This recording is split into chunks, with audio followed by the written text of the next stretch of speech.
So today I'm gonna read I Love Myself book by Vandana Sehgal. Let's read together. Self-awareness, a step towards inner peace. So the first paragraph is Who am I? The title of the first paragraph is Who am I? During a session, a client mentioned that his behavior has changed and he couldn't figure out the cause. He found himself being irritated and frustrated with his team members. Occasionally, he raised his voice even though the situation didn't call for such an aggressive behavior.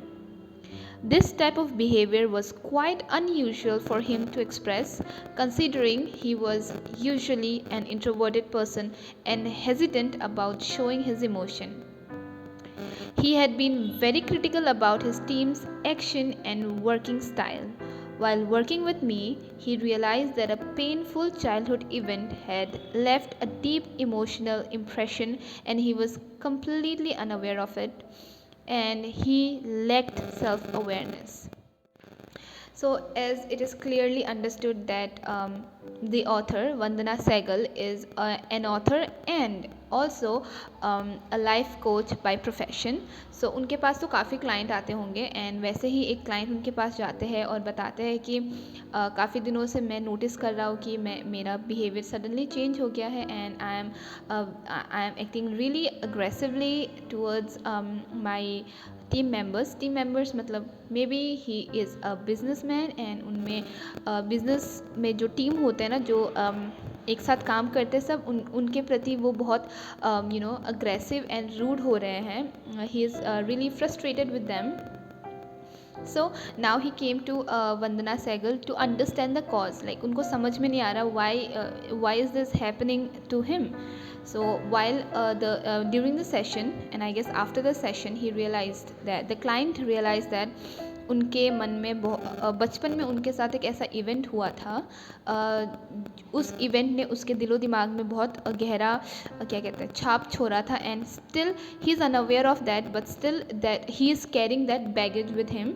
अभी भी उनको वो बचपन की बातें affect करती हैं and for that matter he behave rudely and aggressively with his teammates and he didn't know about this at all.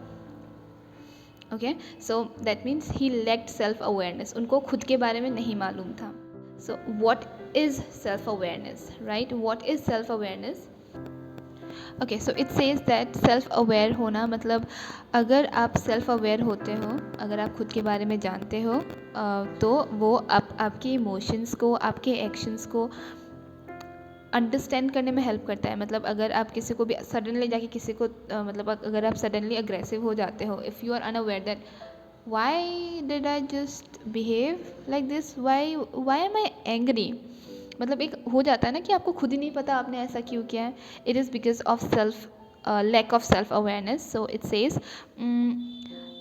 being self aware helps you understand your emotion and their impact on your everyday performance. अगर आप aware हो खुद के emotions से, आप aware हो कि मुझे गुस्सा कब आता है, मेरा वीक पॉइंट क्या है, मेरा स्ट्रेंथ क्या है. If you are aware of your emotions तो आपको ये भी पता है कि मेरे कौन से इमोशन मेरे डे टू डे लाइफ में कहाँ कहाँ इम्पेक्ट करते हैं. It really helps you to understand that and आपको समझ में आता है कि अगर मैंने ऐसा एक्शन किया तो इस एक्शन का रिएक्शन क्या होगा and you have a very clear crystal clear perspective of yourself. अगर किसी ने आपको हर्ट भी किया ना then you know how to control it. अगर आपको पता ही है ये मेरा वीकनेस है देन तो आप ऑलरेडी अपना शील्ड प्रिपेयर करके चलोगे ना. आप you will not be fragile, you will make your self strong, right? तो आपको पता रहता है कि अगर आपने कुछ चीज़ गलत कर दिया तो वो आपके सेल्फ इमेज में कैसे रिफ्लेक्ट होगा या फिर आपको किस तरीके से रिफ्लेक्ट कर सकता है.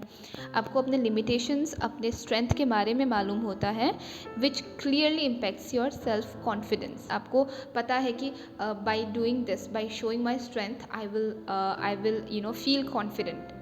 It will make you more decisive to do actions. मतलब पब्लिकली क्या करना है क्या नहीं करना है, you will be aware of it already. So I have read two paragraphs of the first chapter, Self-Awareness, a step towards inner peace, and the remaining two paragraph I'll read this two part in the next video. So stay tuned and keep loving yourself. Thank you so much.